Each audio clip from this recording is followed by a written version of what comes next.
Em mais uma entrevista do Bem Obscuro, dessa vez nós trazemos o Pedro Diógenes, diretor de Pajeú, que vai estrear no cinema dia 31 de março. Para começar aqui a nossa conversa sobre o seu novo filme, Pedro, eu queria te perguntar um pouco sobre a Maristela, né, que é a sua protagonista. É, Como começou ela, como ela surgiu, assim, ela sofre com uma náusea, né, uma regurgitação, assim, como que surgiu essa personagem da Maristela?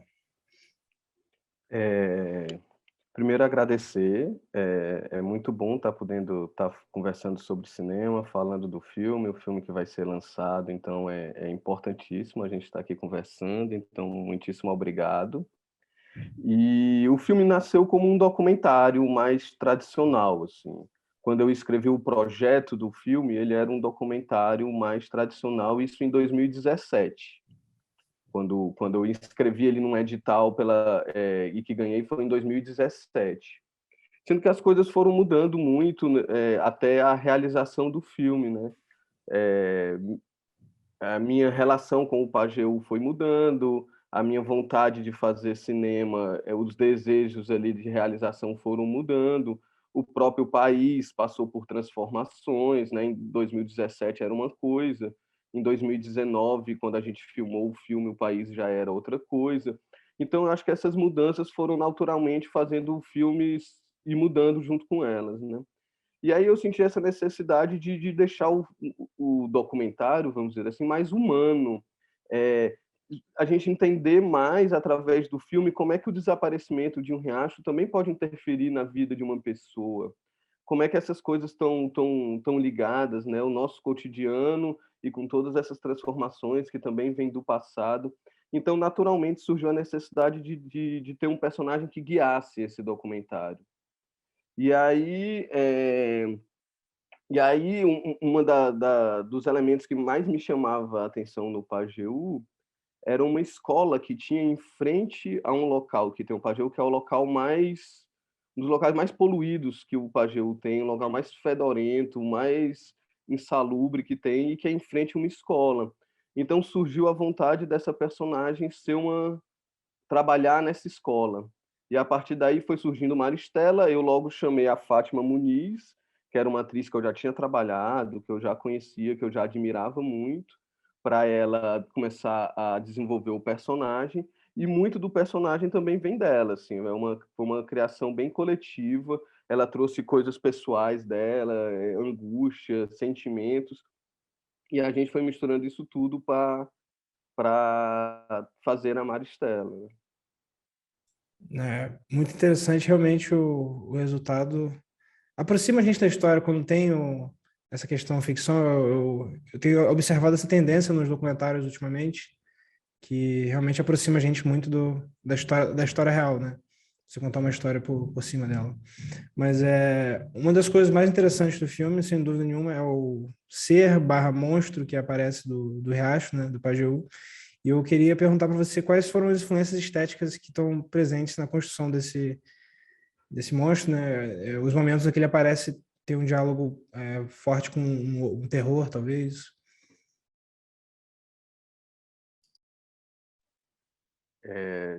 Com certeza. Toda a história do Pajeú, para mim, ela sempre teve, principalmente quando eu era criança e ouvia falar do riacho, uma coisa meio fantasmagórica, assim, porque era isso, era um riacho que tinha desaparecido, só isso, assim, já trazia um tom onírico, assim, algo que desapareceu, mas, ao mesmo tempo, quando chovia, ele ressurgia, né? Ele inundava a cidade, ele surgia pelos bueiros, ele atrapalhava a vida de todo mundo, e eu ouvia coisas tipo, é o Pajeú se vingando aí. Então me via uma imagem muito parecida com aquelas de filme de terror clássico de zumbi, em que uma mão sai debaixo da cova, assim, da terra. Então, para mim, sempre teve uma ideia assim de um riacho que está morto, mas que de vez em quando ele ressurge para vir chamar a atenção. Então, eu acho que sempre teve uma relação minha, de criança, com essa coisa meio desse riacho fantasmagórico. E aí, quando a gente foi fazer o filme, conversando com as pessoas, com a equipe, com a Fátima Muniz, todo mundo estava vivendo um momento meio aterrorizante assim na vida. Era ali 2019, primeiro ano do governo Bolsonaro, fim do Ministério da Cultura, Ancine paralisada. Isso eu falando ali da gente que trabalhava com cinema, mas era uma coisa que estava em todo mundo, assim. Tinha um sentimento de desespero e tal. Então, era um clima que estava rodeando ali todo mundo, esse clima meio de terror, de suspense. Então, foi quase que impossível não trazer isso para o filme. Participação especial aqui. Deixa eu conversar aqui, já já eu vou lá fora. Aí, então foi naturalmente também vindo essa coisa do filme de terror, e eu, como um cinéfilo apaixonado por cinema, também sou apaixonado por filme de terror. Mas com o processo, esse monstro foi se transformando em outra coisa, assim, porque a gente começou a se perguntar, pô, mas é um monstro mesmo? É alguém que vem para assustar? Ou é alguém que vem para pedir ajuda? Esse rio, quando surge, é isso? É para amedrontar ou será que é para lembrar a gente que ele está ali e querendo uma salvação? Então ele foi mudando, e aí a pessoal da arte, que desenvolveu ele esteticamente, decidiu fazer ele só com materiais naturais, restos de planta, casca de árvore. Então ele foi mudando esse tom de terror, mais para um ser mesmo da natureza, que pode ser assustador, porque foge do comum, do cotidiano por um momento, mas eu acho que ele está mais ali para pedir socorro. Não, e o resultado realmente é esse, né? É interessante esse trabalho só com coisas naturais, porque realmente não é algo que quer te atacar. Assim, é agressivo, mas não quer te atacar, né? É só um pedido de socorro mesmo. Esse texto me lembrou muito o que o filósofo Noel Carroll fala sobre o terror. Ele tem um livro que é A Filosofia do Horror, o Paradoxo dos Corações, que ele fala do horror artístico, assim, seria o horror criado, para criar o sentimento de horror. Mas no seu filme ele está calcado na realidade, né? Então, assim, é um misto desse horror artístico com o horror real, né? Com o perigo iminente, né? Com esse lembrete do que o ser humano já fez com,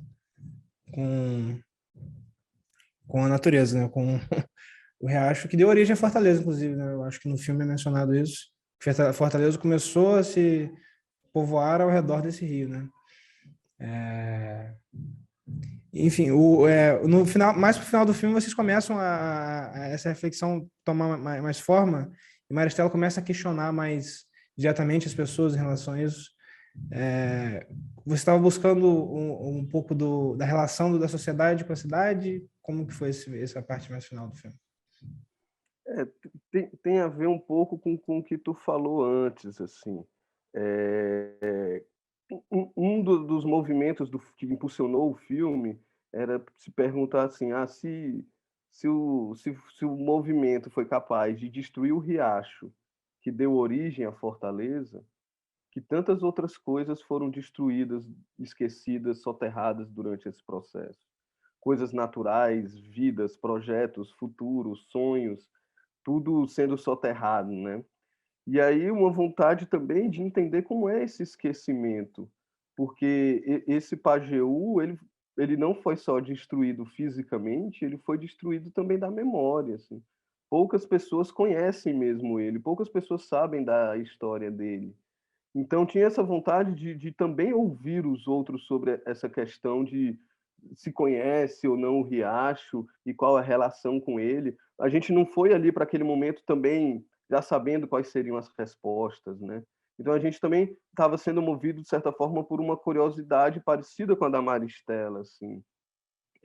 Eram encontros ali que não foram armados, né? Encontros espontâneos que aconteciam na hora, as pessoas nem sabiam direito o que era aquilo, mas era uma forma da gente estar ouvindo a cidade, assim, as pessoas. Acho que dentro do documentário que se mantém no filme, a gente ouve o especialista, ouve o pesquisador, ouve e a vontade também de ouvir a população que não está estudando isso, mas qual a relação dela com isso.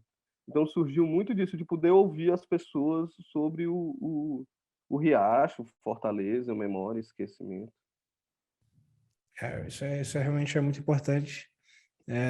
Mas agora eu queria te perguntar um pouco sobre a cena do bairro do karaokê, que, na minha visão, são as cenas em que, principalmente da relação da Maristela com o Yuri, são as cenas que mais se assemelham ao Inferninho, né? Seu trabalho anterior. Apesar de a apresentação ser um pouco mais realista, eu percebo que no enquadramento, no posicionamento dos atores, na encenação, tem esse lance meio surrealista, que me lembra um pouco Lynch, Cronenberg. Como que é construir essa encenação tão única, assim, uma coisa tão característica do nosso cinema? Pô, eu sou muito apaixonado por música e sou muito apaixonado por usar música nos filmes, assim. E botar personagem para cantar. Eu acho que é uma forma de dizer um bocado de coisa sem precisar realmente ser dito. Quando você está ouvindo a personagem cantar e os outros personagens estão ouvindo, o espectador também está nesse lugar ouvindo dividindo aquelas emoções. E é uma coisa que é parecida com o Inferninho, mas é parecida com O Último Trago também, que é o filme anterior, que é parecido com os Punhos Cerrados. Eu acho que é quase uma fixação, assim, poder botar os personagens para cantar. E aí, no caso, tem uma coisa muito do Yuri, assim, o Yuri é um cantor de karaokê, assim, é uma dos paixões dele é cantar em karaokê. Então, quando eu chamei ele para fazer o filme, a gente conversando, isso surgiu meio junto, assim. E então é mais um dado da realidade contaminando o filme, vamos dizer assim. E aí um processo também de escolher a música que o Yuri canta foi uma música que ele me apresentou, eu não conhecia. Já a música da Fátima foi uma música que é de um artista aqui de Fortaleza que eu gosto muito e que também trabalha nos meus filmes e tal. Então tem essa junção de coisas, mas eu acho que o que movimenta muito é minha grande admiração pela música e pela música cearense e essa vontade de poder emocionar sem necessariamente ser num diálogo, sem necessariamente estar deixando tudo muito explícito, mas muita coisa só no sentimento e na energia. Eu recentemente vi o Estrada para Ítaca e vocês cantam muito, realmente é um fascínio seu que fica muito bom na tela. Você falou, mas acho que o Take On Me, versão forró, tecnobrega, falou com um amigo seu, do pessoal de Ceará? A versão do A-ha foi uma amiga que fez, Ah, legal. e a música que a Maristela canta no final é uma música de um artista daqui de Fortaleza, o Vitor Colares. Ah, muito legal. Para encerrar aqui, eu queria propor uma reflexão maior sobre a relação do Pajeú com a água. Uma cena que me chamou muita atenção foi a cena em que o Ser, ele tá com um galão de água e ele tá, assim, jogando o galão aleatoriamente, assim, desperdiçando água, né? Aí a água tá se juntando à água do esgoto. Você diria que o filme meio que prevê ou tem um certo temor de que toda a água do mundo seja esquecida, como a água do Pajeú, ou que ela vire esgoto de alguma forma, toda a água do mundo tem esse mesmo fim que o Pajeú teve? É uma questão, né? É um dos problemas atuais do mundo, assim, o problema global é esse, né? Da água. E é isso, como é que a gente soterra um riacho, né? Porque quantas utilidades esse riacho poderia ter hoje em dia, né? Quantas cidades têm seus riachos e seus rios como pontos importantíssimos da cidade, pontos de encontro, pontos de lazer, pontos de turismo, né? E aí a questão mais que tem a ver com o meio ambiente, com tudo, que até tem participação de dois jovens no filme, né? Que eu acho que eles fazem um discurso ali, um discurso muito cotidiano, muito natural, muito sincero deles, né? Mas eu acho que ali eles conseguem dizer tudo, né? Se a gente não consegue cuidar da água, da natureza, a gente não está cuidando de nada, né? A gente tá pronto para destruir tudo. Agora está rolando a guerra lá na Ucrânia e todo mundo com medo de uma bomba nuclear, mas na verdade a gente já está nessa destruição. Uma bomba nuclear só seria antecipar um pouco, né? Mas a gente já está nessa destruição constante. E essa destruição é isso, vem junto com uma destruição de memória, vem junto com com esquecimento, vem junto com um bocado de relações, né? Tá tudo muito ligado. É a especulação imobiliária que quer tomar conta da cidade e usa de diversas artimanhas. E sempre isso é isso para favorecer muito, para atrapalhar e destruir a vida de muita gente e favorecer muito poucas pessoas, né?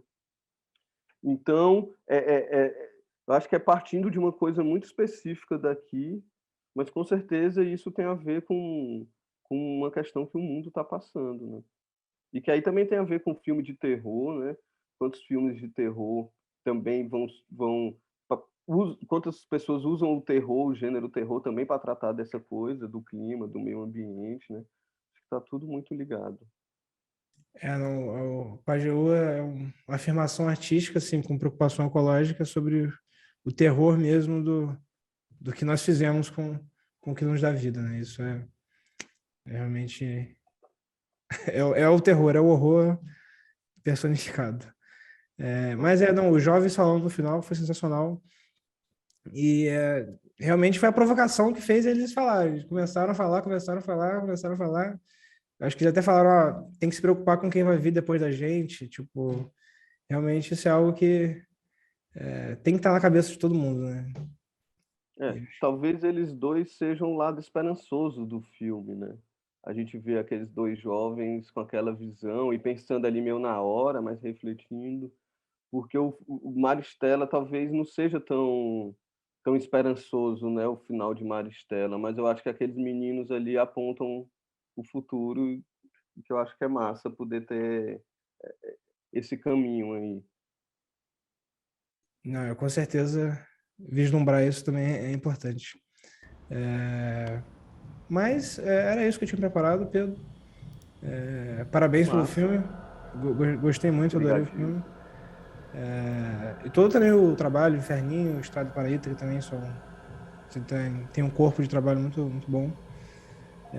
E que você continue fazendo filmes legais e bons e que a gente tome rumos novos como sociedade, como mundo, como planeta, que não exploda tudo com uma bomba nuclear e destrua tudo que alimenta o nosso futuro, né? Total, total. Não, agradecer muito, pô, muito massa poder estar conversando sobre o filme, poder estar conversando de cinema. E convidar quem puder ir ver o filme aí, dia 31 de março. Ele vai estar estreando e deve ficar 1 ou 2 semanas aí nos pequenos cinemas das cidades. Mas é um lançamento feito com muito carinho pela Embaúba, que é uma distribuidora que está revolucionando aí, eu acho, o processo de distribuição do cinema brasileiro. Então, estou muito feliz também. Foi um filme que fez todo o circuito dele de festivais e mostras ali durante a pandemia. Então, até contou com algumas sessões presenciais, mas a maioria sessões online, e eu não pude estar presente em quase nenhuma, né? Então, agora poder estar o filme chegando aí nas salas de cinema é uma alegria muito, muito grande. Exatamente. Assistam Pajeú, que é sensacional. E é isso, Pedro. Tudo de bom pra você, cara. Obrigadão mesmo por participar. E abraço pro seu filho também, que fez uma participação especial. Valeu, obrigadão.